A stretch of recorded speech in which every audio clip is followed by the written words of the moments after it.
Free, joining us live from the Ice House, deep inside the bowels of the Ice House here this morning. Morning to you, Ben.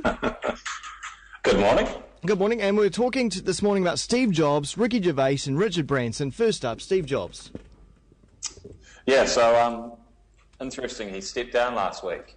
Did you hear about that? Oh, well, certainly. I presume everyone's posting about it. Yeah, you couldn't really miss that news, man. It was huge. I thought there was a terrorist attack or something because Twitter was going crazy, but no, Steve Jobs stepped down as CEO. Yeah, quite interesting, really. A lot of the write-ups are acting as if he's passed away, like an obituary. Yeah. But he's just no longer CEO. He's still doing stuff. Well, he said that he just could... not the lead. Yeah, I mean, he said he could no longer fulfill that role, and that sent a signal to many people that his health is certainly not very good. So we don't really know, of course. Yeah. So anyway, it's been quite interesting. What I've enjoyed is reading lots of stories that people have written around the internet about encounters that they've had with Steve Jobs, like him calling someone up at 2 a.m. going, "The design's not right, let's get up, let's go fix it." Yeah. Well, isn't it true that everything in Apple passed through him? No decision was made if it did not cross his desk first of all. Yeah, apparently. I've read that a few times too. They're our marketing materials. Yeah. And someone else was saying that they met him. I think it was CEO of a drinks company or something like that. And was it a drinks company? Yeah. And they were just talking about, no, it was ESPN. It was the head of ESPN. And Steve just cut to the chase and said, "Your phone's crap." Apparently ESPN did some kind of phone. Right. And he just he doesn't suffer for fools, and if it's stupid, he just says it's stupid. Yeah. Quite amazing, really. Yeah. But what I wanted to talk about is Steve Jobs has mentioned this in a couple of his talks a few times, is that every morning before he goes to work, he kind of looks at himself in the mirror and asks himself, if today was my last day on Earth, is this what I'd want to be doing? And it's really quite a confronting, really, really brutal question. Yeah.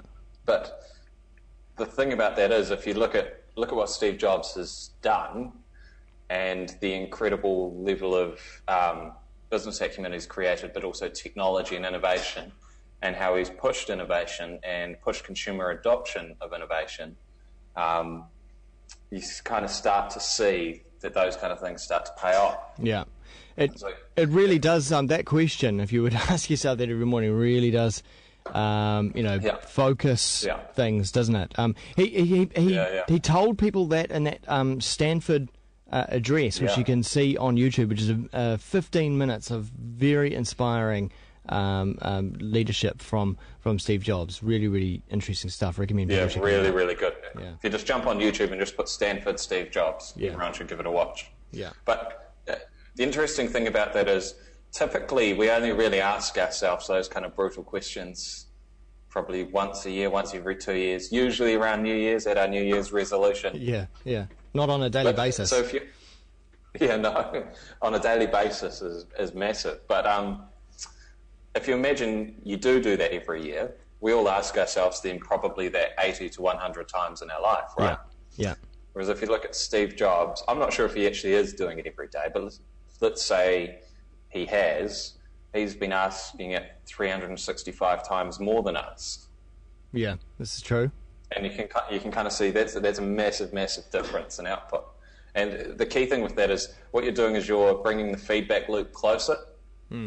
Instead of waiting a year to get feedback from your past decision, you're bringing it up much quicker, and you're always asking yourself, are you on the right track? Yeah.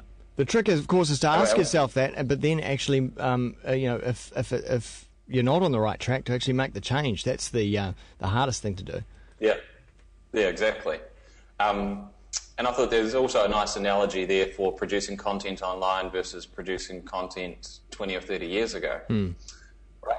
Content used to take, and by content I mean, shows like this, TV, writing, editorial, they used to take ages to print, and then there was almost no feedback loop. So you could have people which were, let's say, terrible writers continually keep writing. Yeah. And it'll take a while for them to get that feedback loop. Whereas now, because the feedback loop is tighter, and it's more instantaneous, you actually get much more rapid learning. Yeah. Very good point. And it also allows you to evolve and change, which also changes how you interpret brands and their content. Yeah. Because things can change so much. Someone can have a hit today and a loser tomorrow, right? Yeah. Yeah. Exactly. So I think it makes everyone a bit more flexible. Yeah. But I just thought it was interesting, that analogy of just bringing that feedback loop down much closer, and then just having a look at, how are things going, what should I be doing, is this the right thing? And I think it's quite a good practice in your personal life, but also in work, and also the quality of your work, analysing the quality of what you do, no matter what it is that you do, whether it's artistic expression, whether it's financial analysis. I think bringing that kind of stuff in is going to add massive value. Okay, from Steve Jobs to Rikky Gervais, Ben Young. Yeah, so it's actually Rikky Gervais and Richard Branson. And what I've been looking at the last few weeks is how these guys basically self-promote themselves. And so Rikky Gervais has his massive podcast. He does tons of PR and cheeky pranks in public. And Richard Branson does almost exactly the same, but in the business world. Yeah. And so the key thing that these guys are doing is that they're providing content which entertain or amaze us. Like Rikky Gervais bought a billboard in Edinburgh, and it said Rikky Gervais is all sold out, and then in brackets it said that this billboard is pointless then. Yeah, right. Yeah.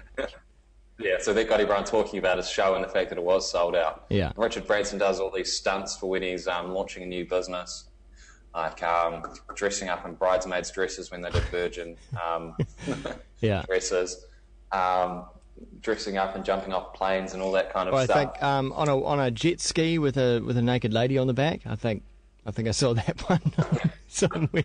Anything or everything, right? Yeah, yeah. But that's the funny thing. We've all probably heard a bit of a Richard Branson story and something crazy that he's done. But really, it's not that crazy. It's the fact that he did it. And then people that cover the media, that's something interesting to put into the day. Yeah. And it's the same with Rikky Gervais.